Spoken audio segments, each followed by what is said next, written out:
देखें तो ओम नमो।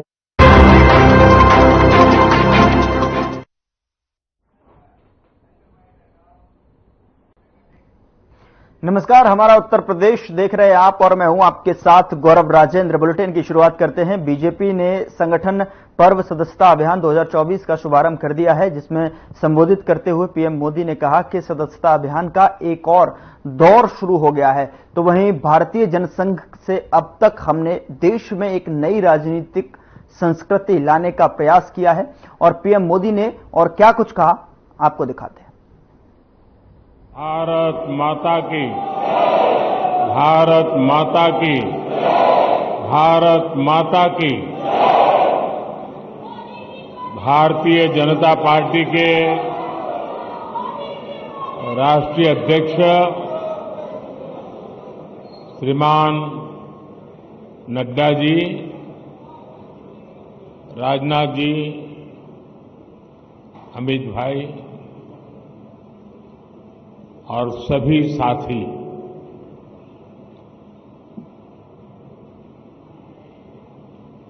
आज सदस्यता अभियान का एक और दौर प्रारंभ हो रहा है।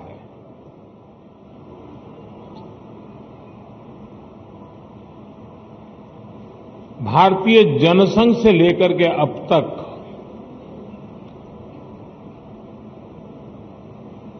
हमने देश में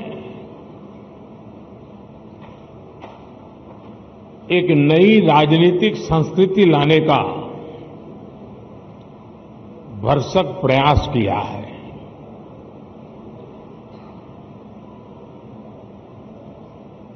जब तक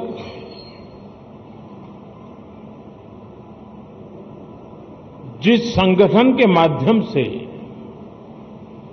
या जिस राजनीतिक दल के माध्यम से देश की जनता सत्ता सुप्रत करती है, वो इकाई, वो संगठन, वो दल अगर लोकतांत्रिक मूल्यों को नहीं जीता है, आंतरिक लोकतंत्र निरंतर उसमें पनपता नहीं है, तो वैसी स्थिति बनती है जो आज देश के कई दलों की हम देख रहे हैं।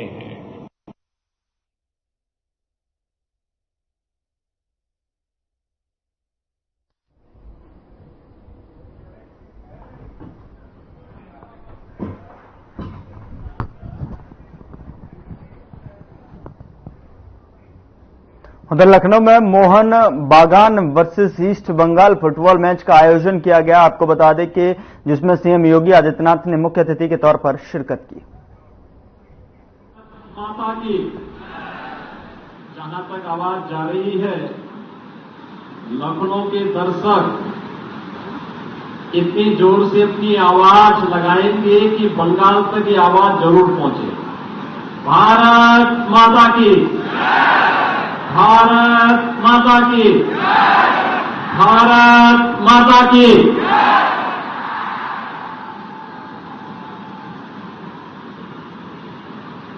देश की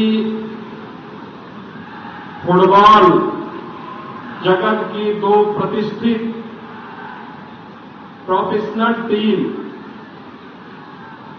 मोहन बागान और ईस्ट बंगाल के द्वारा आज प्रदेश की राजधानी लखनऊ में आयोजित इस फुटबॉल मैच के आयोजन के लिए आयोजित उद्घाटन समारोह में उपस्थित प्रदेश सरकार में मंत्रिमंडल के मेरे सहयोगी, खेल एवं युवा कल्याण विभाग के मंत्री श्री गिरीश यादव जी, भारतीय फुटबॉल संघ के अध्यक्ष श्री कल्याण चौबे जी, उत्तर प्रदेश क्रीड़ा भारती के अध्यक्ष विधान परिषद सदस्य श्री अवनीश कुमार सिंह के, विधान परिषद सदस्य श्री अंगद सिंह जी, विधान परिषद सदस्य श्री मोहसिन रजा जी, अध्यक्ष उत्तर प्रदेश ओलंपिक संघ श्री विराज सागर दास जी, श्री निभास अग्रवाल जी, ईस्ट बंगाल के ऑनर श्रीमती सोहनी चौबे जी, मोहन बागान के एग्जीक्यूटिव मेंबर, प्रमुख सचिव खेल श्री आलोक कुमार जी और प्रदेश के खेल के निदेशक डॉक्टर आरपी सिंह जी, प्रदेश के अलग अलग जनपदों से यहां पर उपस्थित मेरे सभी खेल प्रेमी और खासतौर पर फुटबॉल के प्रति अपनी रुचि को व्यक्त करने के लिए मशहूर खिलाड़ी केडी सिंह बाबू की स्मृति में बने हुए स्टेडियम में उपस्थित सभी हमारे दर्शकगण, उपस्थित बहनों और भाइयों, मैं सबसे पहले देश की दो प्रसिद्ध पेशेवर खेल क्लब मोहन बागान और ईस्ट बंगाल के इस प्रथम मैच के लिए यहां पर उपस्थित सभी इन दोनों टीमों। उधर डॉक्टर भीमराव अंबेडकर पुलिस अकादमी मुरादाबाद में पुलिस उपाधीक्षक के दीक्षांत समारोह का आयोजन किया गया, जिसमें मुख्यमंत्री योगी आदित्यनाथ शामिल हुए। इस दौरान सीएम ने कहा कि पुलिस यूनिफॉर्म को देखकर जनता के अंदर सुरक्षा और विश्वास का पर्याय जागृत होना चाहिए। किसी भी प्रदेश में सुशासन की नींव अच्छी कानून व्यवस्था से मजबूत होती है।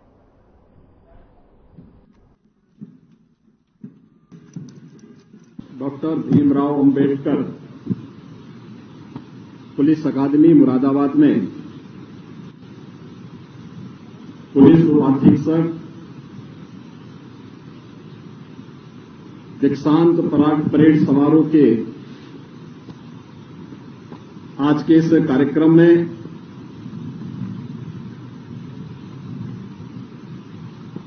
प्रदेश के अपर मुख्य सचिव गृह श्री दीपक कुमार जी, पुलिस महानिदेशक श्री प्रशांत कुमार जी,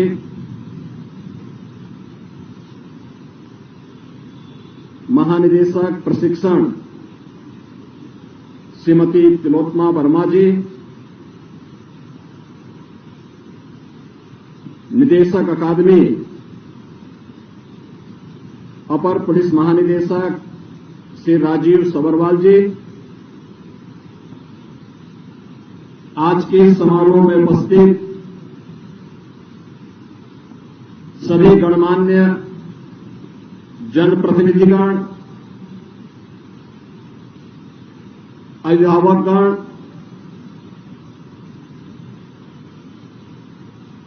और अकादमी से जुड़े हुए सभी हमारे प्रशिक्षक और उपस्थित बहनों और भाइयों, मैं सबसे पहले पुलिस उपाधीक्षक पद के 74 प्रशिक्षुओं की दीक्षांत परेड के अवसर पर आज जो शानदार परेड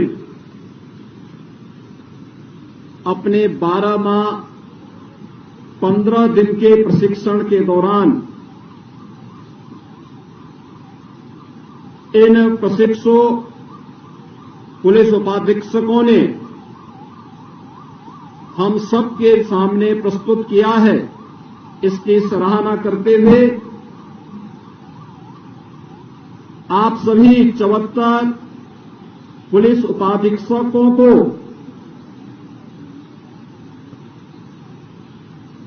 दुनिया के सबसे बड़े पुलिस बल, सिविल पुलिस बल का हिस्सा बनाने के लिए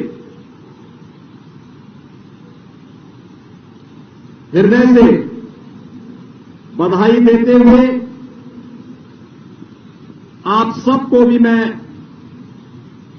अपनी मंगलमय शुभकामनाएं देता हूं। आप सबने इस दौरान अपने परिश्रम, लगन और मनोयोग से सफलतापूर्वक अपना प्रशिक्षण पूरा किया है। आपकी इस सफलता के लिए आपके माता पिता, अभिभावक, अन्य मित्रों, सहयोगियों और अकादमी के प्रशिक्षकों का योगदान सराहनीय रहा है। इसके लिए भी मैं उन सभी का हृदय से अभिनंदन करता हूं। मुझे बताया गया है कि प्रशिक्षण के दौरान प्रशिक्षुओं को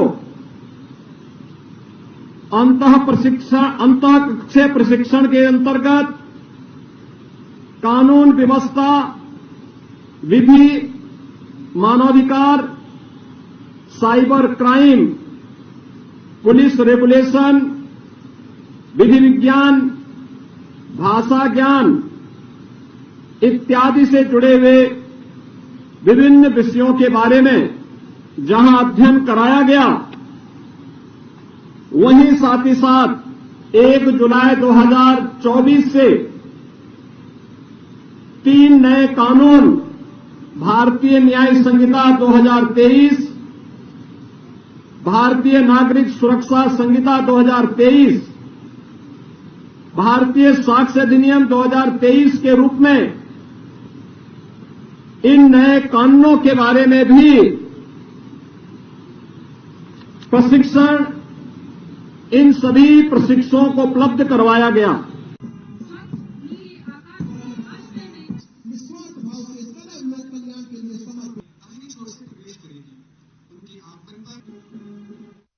उधर उत्तर प्रदेश के मुख्यमंत्री योगी आदित्यनाथ ने मुरादाबाद में आयोजित जनपद स्तरीय बृहद रोजगार एवं ऋण मेला में 5000 से ज्यादा युवाओं को नियुक्ति पत्र सौंपे, तो वहीं 175.50 करोड़ से ज्यादा के ऋण वितरण किए और साथ ही बता दें कि 2500 युवाओं को टैबलेट भी वितरित किए। सीएम योगी ने समारोह के दौरान 401 करोड़ की 292 विकास परियोजनाओं का लोकार्पण और शिलान्यास भी किया। सत्ता का क्षण है कि एक और युवा ऊर्जा के प्रतीक अपने इन होनहार ऊर्जावान युवाओं को हम लोग एक सकारात्मक दिशा देने के अभियान के क्रम में यहां उपस्थित हुए हैं। वहीं दूसरी ओर आजीवन भारतीय जनता पार्टी के राष्ट्रवाद और विकास के मिशन को मुरादाबाद और आसपास के क्षेत्र में प्रचार प्रसार करने के लिए समर्पित एक व्यक्तित्व पूर्व सांसद कुंवर सर्वेश सिंह जी की स्मृतियों को भी आज हमें नमन करने का अवसर प्राप्त हुआ है। आज उनके नाम पर मुरादाबाद विकास प्राधिकरण के प्रवेश द्वार का नामकरण कुंवर सर्वेश सिंह द्वार के रूप में करते हुए मुझे प्रसन्नता की अनुभूति हो रही है और साथ ही साथ मुरादाबाद के अंदर उनके नाम पर एक पार्क की स्थापना, पार्क में उनकी प्रतिमा भी स्थापित होगी, इसका शिलान्यास भी आज यहां पर किया जा रहा है। इस अवसर पर कुंवर सर्वेश सिंह जी की स्मृतियों को नमन करते हुए उन्हें मैं विनम्र श्रद्धांजलि अर्पित करता हूं। बहनों और भाइयों, कुंवर सर्वेश सिंह जी का जीवन एक निर्भीक और सच्चे राष्ट्रभक्त के रूप में जाना जाएगा। मुरादाबाद और बिजनौर के विकास के लिए उनके मन में एक तड़प थी, कार्य करने की जिज्ञासा थी, एक समर्पण का भाव था। संकट के दौर में अपनी जान की परवाह के बगैर वह मुरादाबाद वासियों के साथ खड़े होकर के कार्य करने का जज्बा रखते थे। ऐसे भारत माता के सपूत की स्मृतियों को आज यहां जीवंत बनाया जा रहा है। मैं इस अवसर पर उनकी स्मृतियों को श्रद्धांजलि अर्पित करता हूं। आज मुरादाबाद में 400 करोड़ रुपए की परियोजनाएं, जिसमें 156 परियोजनाएं अकेले इसी कुंदरकी विधानसभा क्षेत्र से जुड़ी हुई है। बहनों और भाइयों, विकास कैसे होना चाहिए? भारतीय जनता पार्टी संगठन और मंत्रियों और हमारे जनप्रतिनिधियों का समूह लगातार पिछले 3 महीने यहां कार्य किया और उन्होंने प्रस्ताव बना करके भेजे। आज उसका परिणाम है कि एक एक विकास का कार्य, सड़क हो या फिर पेयजल की समस्या हो, स्किल डेवलपमेंट का हो, या फिर यहां की जुड़ी हुई बाढ़ से बचाव की परियोजनाएं, यहां के सड़कों के चौड़ीकरण के प्रस्ताव हो, या युवाओं के सपनों को उड़ान देने के लिए पंख लगने की एक नई स्थिति पैदा करने का प्रयास। मुझे बताते हुए प्रसन्नता है, इन 3 महीनों के अंदर आपके इस कुंदरकी और मुरादाबाद का मूड़ापड़े एयरपोर्ट से वायु सेवा भी प्रारंभ हो चुकी है। मैं देख रहा था मुरादाबाद के बारे में, लोग कहते थे कौन जाएगा, दिल्ली तो नजदीक है, लेकिन जब यहां से फ्लाइट जाती है तो केवल बलदेव सिंह ओलखे और नीतीश गुप्ता ही नहीं जाते हैं, बल्कि यहां के व्यवसायी भी जाता है, यहां का युवा भी जाता है और यहां का आम नागरिक भी जाता है। वैसे इन दोनों को चाहिए था कि ये सबसे पहले यहां के किसानों को और युवाओं को हवाई जहाज की यात्रा कराते और उसके माध्यम से उनको एहसास कराते कि मुरादाबाद भी अब एयर कनेक्टिविटी से जुड़ चुका है और प्रधानमंत्री जी के विजन को जमीनी धरातल पर उतार चुका है। बहनों और भाइयों, यहां के हस्तशिल्पियों ने, यहां के कारीगरों ने अपनी हस्तशिल्प और अपनी कारीगरी का लोहा दुनिया के अंदर बनाया है। आज लगभग 15 से लेके 20,000 करोड़ रुपए की यहां की ब्रास की आइटम एक्सपोर्ट हो रही है, दुनिया के मार्केट में छा रही है। अब मुरादाबाद किसी से पीछे नहीं रहेगा। मुरादाबाद भी उत्तर प्रदेश के विकास का ग्रोथ इंजन बनेगा। वैसे ही जैसे उत्तर प्रदेश प्रधानमंत्री जी के विजन के अनुरूप देश के विकास का ग्रोथ इंजन बन रहा है। मुझे बताते हुए प्रसन्नता है, इस नए उत्तर प्रदेश में पिछले 7 साढ़े 7 वर्ष में कोई दंगा नहीं हुआ, कोई दंगा नहीं हुआ है। पर्व और त्योहार शांतिपूर्ण तरीके से। उधर केंद्रीय मंत्री अश्विनी वैष्णव ने कैबिनेट ब्रीफिंग की, जो दूसरा खाद्य और पोषण सुरक्षा से संबंधित है, जिसमें उन्होंने कहा कि जलवायु, लचीला फसल विज्ञान और खाद्य सुरक्षा और पोषण सुरक्षा को ध्यान में रखते हुए 2047 तक हमारे किसानों को कैसे तैयार किया जाए, इस पर वैज्ञानिक जो है इनपुट प्राप्त हुए हैं और इसमें 6 स्तंभ रखे गए हैं। इंदौर मनमाड यानी प्रैक्टिकली मुंबई के लिए जो लाइन है, ये इस लाइन में 21 किलोमीटर्स की टनल है और 7 बड़े ब्रिजेस हैं। एक ब्रिज तो नर्मदा जी पर भी ब्रिज है बड़ा।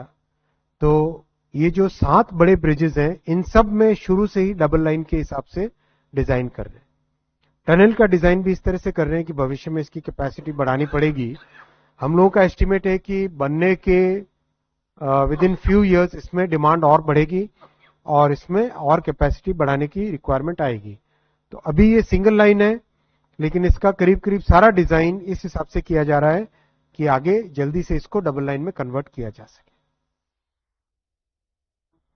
ये बड़ा प्रोजेक्ट है, इसमें करीब 7 साल 8 साल के आसपास लगेंगे। बहुत ही कॉम्प्लेक्स प्रोजेक्ट है। ब्रिज अपने आप में 5 साल का होता है, मेजर जो ब्रिज होता है उसमें करीब 5 साल लगते हैं। और टनल वाला जो पोर्शन है, लकीली ये वाली टनल्स इतनी कॉम्प्लेक्स नहीं जितनी हिमालय में होती है। हिमालय में टनल्स, बिकॉज हिमालय बहुत यंग माउंटेन है, तो उसमें टनल करने में काफी चैलेंजेस आते हैं। ये तो विंध्यास हैं, जो कि विंध्या काफी स्टेबल और बहुत पुराने माउंटेन्स है। तो इसमें ज्यादातर जगह स्टोन है, ग्रेनाइटिक स्टोन है, तो वहां पे टनल बनाना आसान होता है।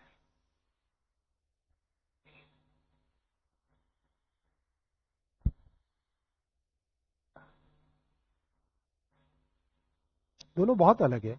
कोंकण रेलवे एक कोस्ट के साथ आने वाली लाइन है और बहुत अच्छी उसके कारण कनेक्टिविटी हुई है। कोंकण में रहने वाले किसी भी व्यक्ति को पूछिए कितने खुश हैं उस लाइन से।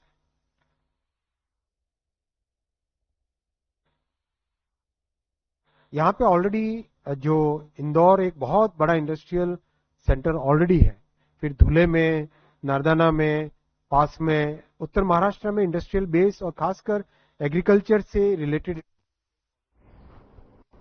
चलिए अगली खबर का रुख करते हैं। चिराग पासवान ने वर्ल्ड फूड इंडिया 2024 के लिए सभी को आमंत्रित किया है। उन्होंने कहा है कि खाद्य प्रसंस्करण क्षेत्र में अपने उद्यम को अंतर्राष्ट्रीय पहचान दिलाने और निवेश के नए आयामों से जोड़ने के लिए आगामी mega food event world food India 2024 में आप सभी आमंत्रित हैं। ये सिर्फ एक आयोजन नहीं है बल्कि भारत के गतिशील खाद्य प्रसंस्करण क्षेत्र का प्रवेश द्वार है। चिराग पासवान ने और क्या कुछ कहा, आपको सुनाते हैं।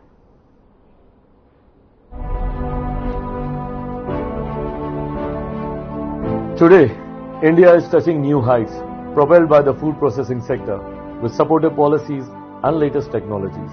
I welcome you all to the World Food India 2024, a haven for investment, a platform for India to solidify its position as a key player in the international food industry.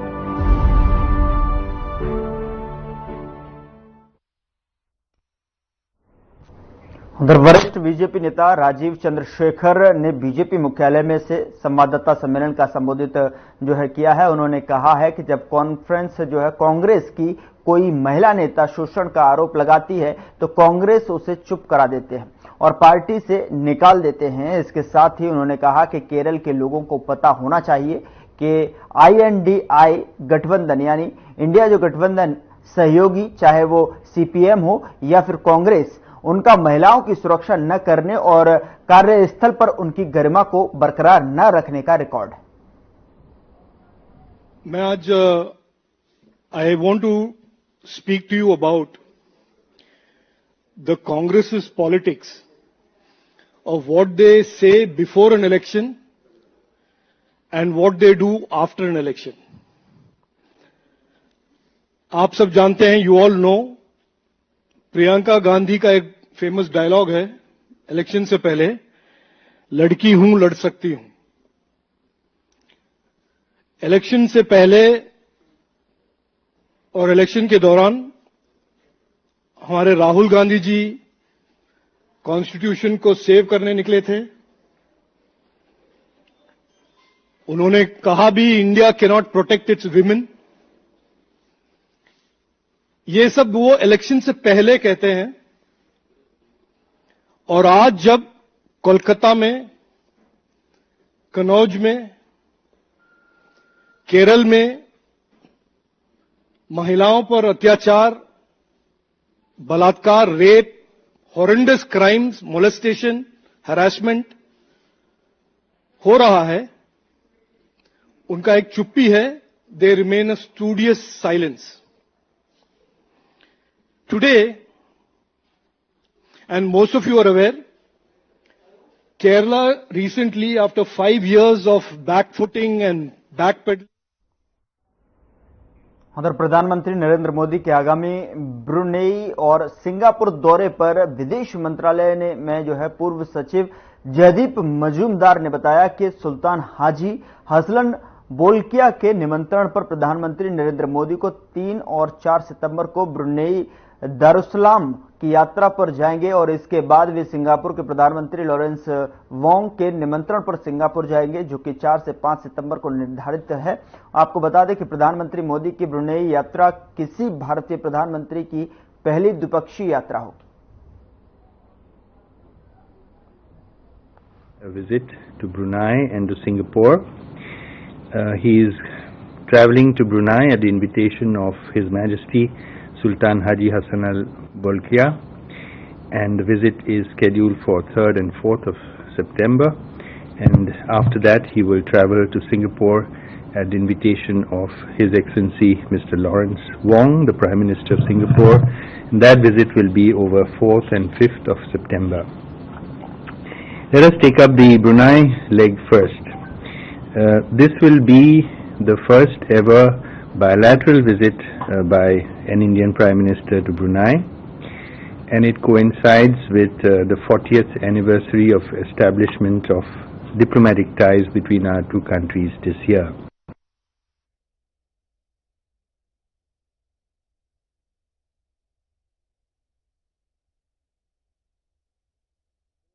साथ इतना ही, पर अब वक्त हो चला है डॉक्टर राकेश गुप्ता के साथ हमारे खास कार्यक्रम प्लस माइनस का।